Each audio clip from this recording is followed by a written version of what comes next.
back again. Thanks so much, Thomas, for coming on board. This is good to have you there, and to good to you actually to respond to these questions. And folks, you've done some great questions. These are good. These are important, and we've taken the best ones. Many of you are saying the same thing, so we just grabbed out ones that reflect what quite a few are saying. And this is one of them. And so this one, though others you have asked this, is from TFM, which is True Form Motivations. And this is what he says. Luxembourg, this is Christoph Luxenberg. This is the book that we introduced earlier, Christoph Luxemberg, and the one that has gone viral with over 93,000 people have now watched about this book, where Thomas unpacked it and showed the 7 different categories, or 7 different layers of peeling it apart, peeling it down the Arabic to get back to the original text. That was done by Christoph Luxemberg. It was published in 2003, I think in Germany in 2000, am I correct? 2000, yeah. And then that is now, so it's been around for almost 20 years, but we're only just putting it up now so people can see it. And I think for many of you, this is the first time you've heard what Luxembourg came up with. And this is why the question by TFM. Luxembourg's argument from that book are considered extreme in academia, and his conclusions are not tangible for the most part by academics. Which doesn't mean all of what he argues is wrong, but much must be weighed by the critical method of academia, because the Quran, even with Syrian loan words, have many similarities with the Jewish targums than with Christian narratives, and so could be argued that it is Jewish instead of Christian lectionaries. That's what Joe from Red Judaism argues, that this is both and.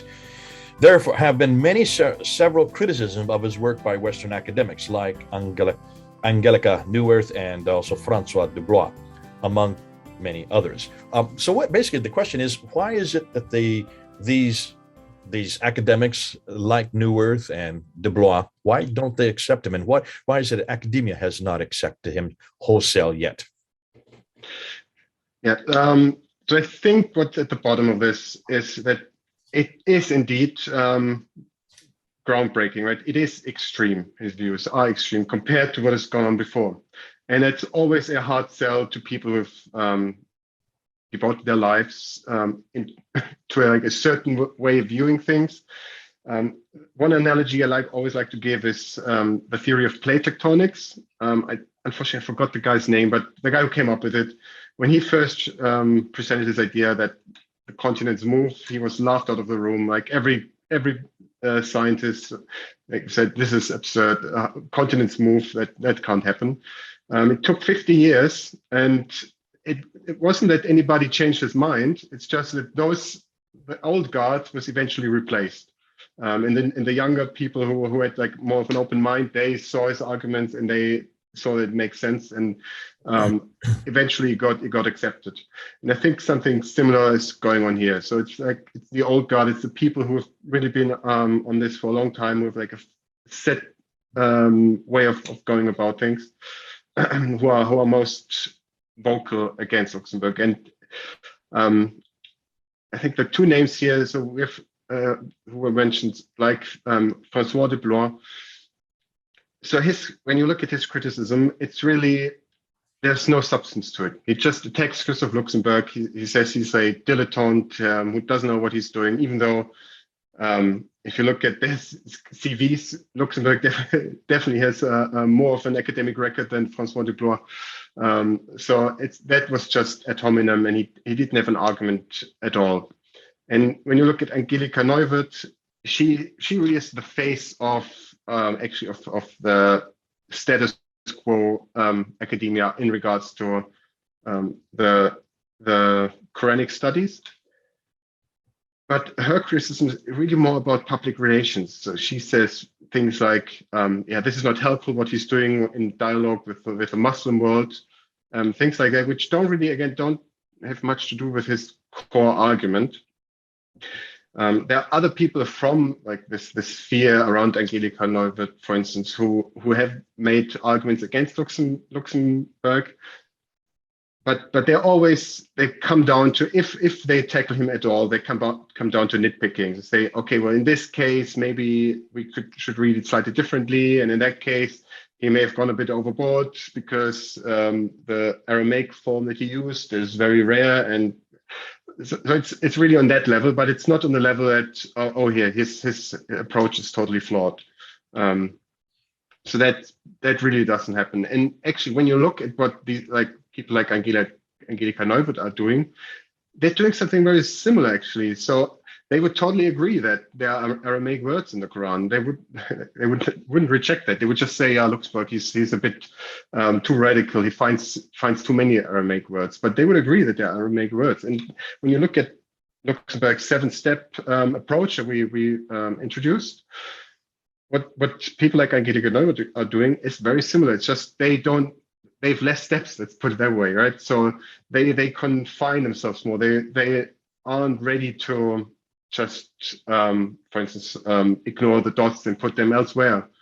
But the principal approach is very similar, and they come to similar conclusions where their approach fits, right? So that you can read papers by them where they make very similar arguments than what Luxembourg is making. It's just at the same time they try to distance themselves because it feels like it's more of a political move than actually driven by science. Because, as you said, they say things like, "Yeah, it's not helpful in the dialogue of cultures." Well, that's not the job of science, right? That's the job of politicians. The scientists or the scholars, they should look for the truth, basically.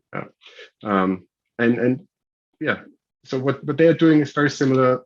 They're just restricting themselves a bit more mentally. But I think future generation, we can already see this. So the younger people, they are on board, and you can see more and more young scholars who actually continue the work that Luxembourg started.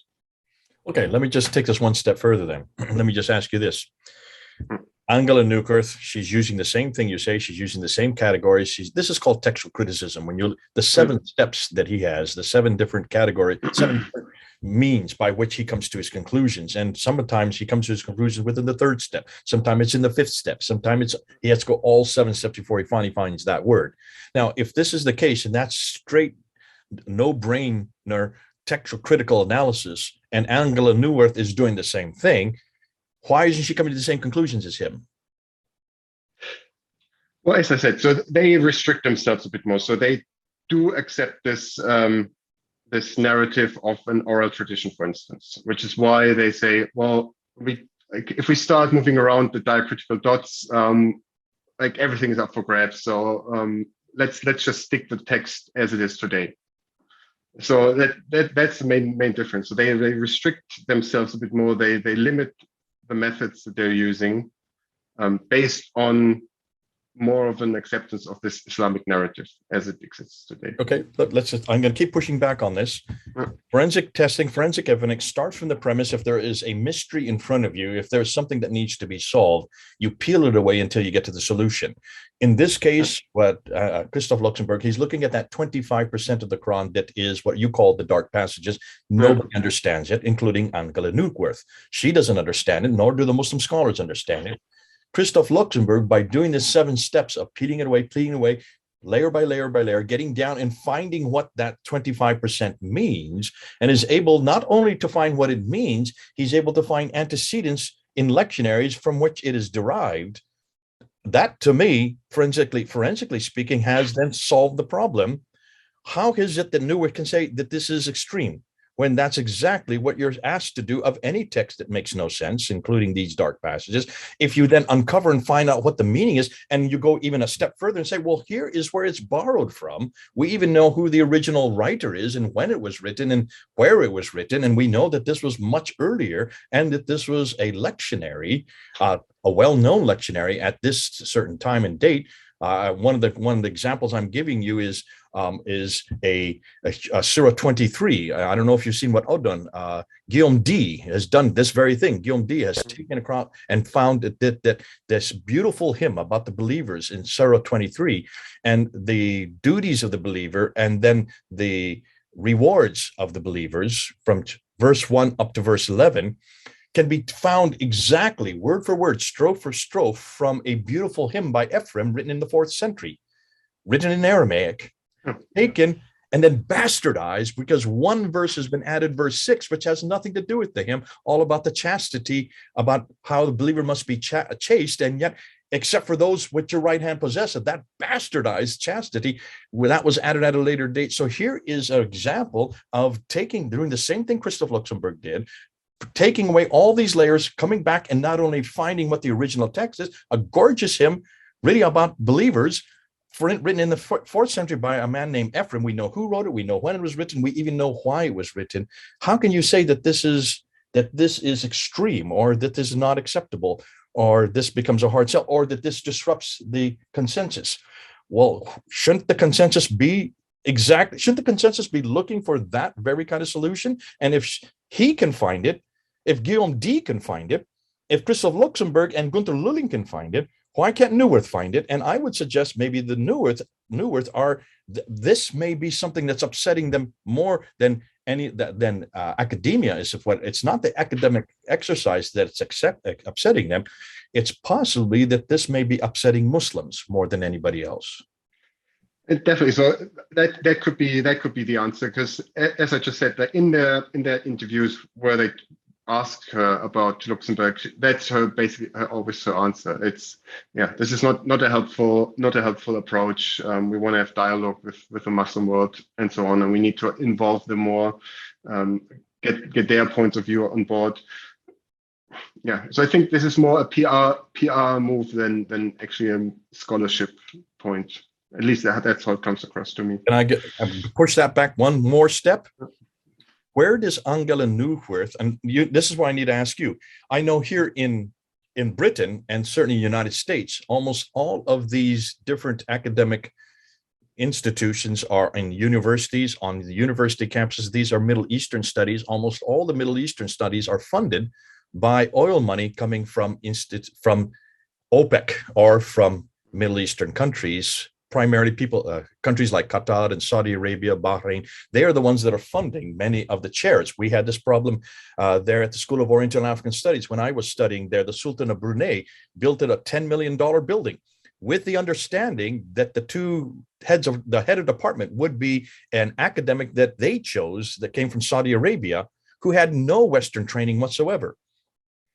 And if this is the case, then wouldn't the Angelika Neuwirth, who are chairs in these departments, don't they have to be careful what they say in public, because that might stop the funding of the very departments that pay them their salaries?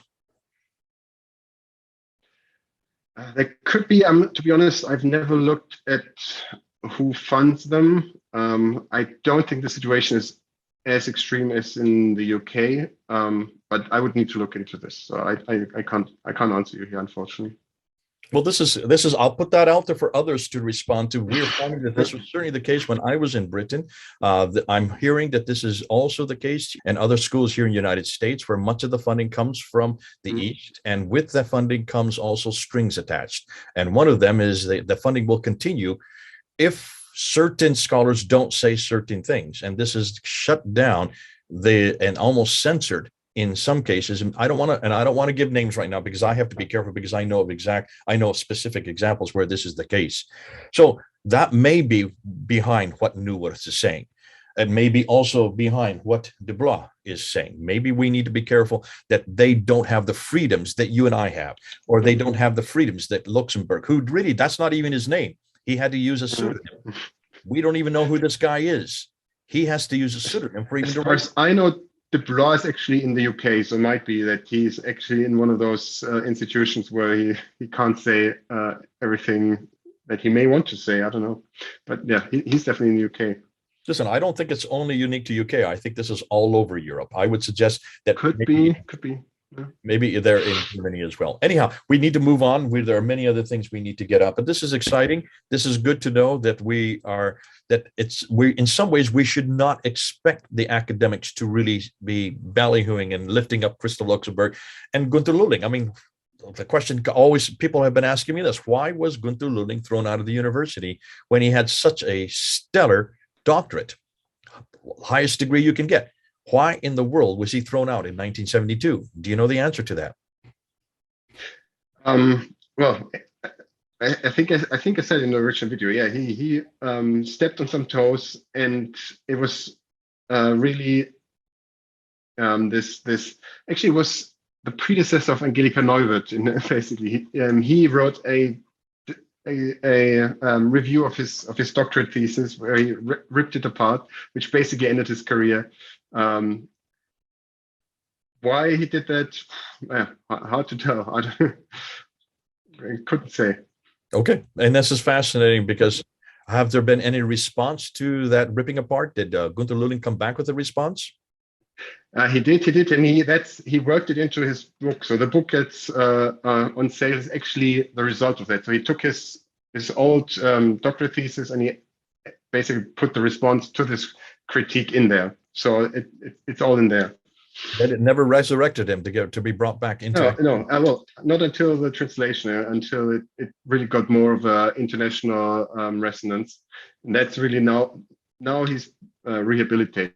I mean, there's still some things that people disagree with, obviously, but his approach has now been totally rehabilitated, and he's now basically a respected scholar again. Let me just give you a modern example, exactly what we're talking about. This book right here, written by Dr. Dan Brubaker, when it came out, this is a little over 100 pages. There was an article written about a year and a half later by a man named Haitham Sikki from Chicago. Haitham Sikki does not have a degree in anything that was Islamic. I think he's into medicine or biology. He's not an academic in Islam at all that I'm aware of. And yet he wrote on almost equal size, an enormous article in a Muslim magazine that just absolutely tore this to pieces as best he could. Dan Brubaker wrote a response to it, explaining exactly and showing error after error after error that Haitham Sikki made, and responded to it, sent it to the same journal that Haitham Sikki had been given this enormous space to write this scathing criticism, and they wouldn't allow him to publish it at all. They wouldn't take it. They said, no, there's no need to. We don't accept this. So he had no right to reply. He had to then put his response to Haitham Sikki up on academia.edu, which takes everything, and you can see it up there today. So that Muslims have never seen the response, and almost every Muslim who ever talks about that book says, "Oh, Haitham Sikki has destroyed him," without realizing there is a comeback, and yet that comeback is not permitted in the same journal that introduced it. And I think there is a double standard here. There seems to be a double standard. We're bringing it up here, and I think this may be one reason why you are finding the older school. And I'm glad to see it is the older school that's having a problem with Christoph Luxenberg and with the building, but not the new ones. And it's the new ones we can be encouraged by, because they're the ones that are going to take it and run it forward. And I'm so glad to hear you're saying that Gunther Luling has now been resurrected. He died in 2015, and before he died, he was actually given applauded for what he had did way back in the 1970s, albeit 40 years too late, but nonetheless, bless him that he did the work he did. Thank you so much. This has been exciting. This has been interesting. I hope TFM, True Form Motivation, you have been answered. This is also going to cause an awful lot of, this is going to be something that we'll probably be talking about in the future as well, because this is an ongoing problem, difficulty. I've seen it in my own ministry. I've seen it in my own academic exercises where I have been ridiculed and hammered by other academics. But the people on the ground, the people who are actually using the material that we're bringing out, especially in Fander films, have been able to use it, and they've been given the freedom to do so. Even Patricia Corona said this to my face in her office before I did my debate in 1995, when I went up to get her points, and she was the one that really put my debate together. And I said, "Why aren't you debating this? This is your material. You're the one who actually found this. It was one that you have done the journal work on this." And she looked at me and she just kind of laughed, and she says, "Jay, I have a chair to protect. I have an institution I represent here at Cambridge University. I could never debate this in public, but you have no chair to protect. You have no institution you represent." And then she went on and says, "Actually, you do have someone. The only person you represent is Jesus Christ, because you've told me that's why you're doing it." It says, "You have the freedom that I don't have." Now, this is back in 1995. She told me this. So we're talking about 26 years ago. She told me this, and that's where the penny dropped for me.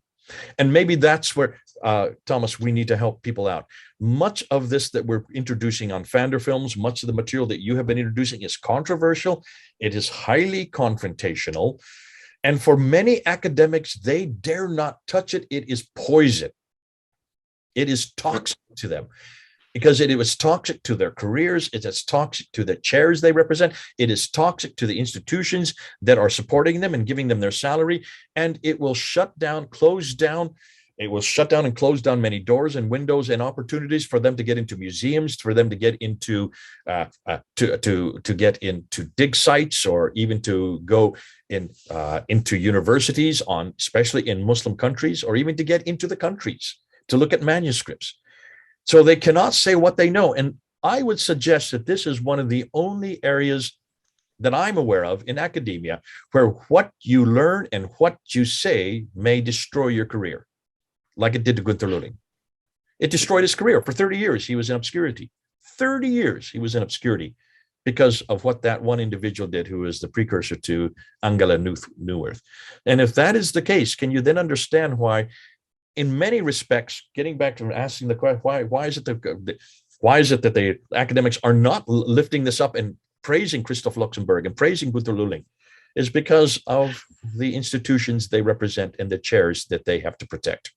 They have a different remit than you and I, which means we have a lot more freedom to say it, get it out into the public sphere. That's why we're using YouTube.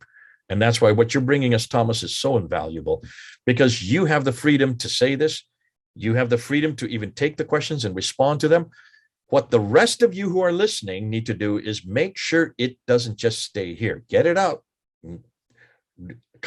Get it out to as far and wide as you can. And especially for Muslims, they need to hear this material. They need to engage with it, and they need to come to conclusions on it. Well, this has been great. Thanks so much, Thomas, for not only responding to these questions, but taking the time to do so, but doing so intelligibly and so really understandably, so we can understand it so much better.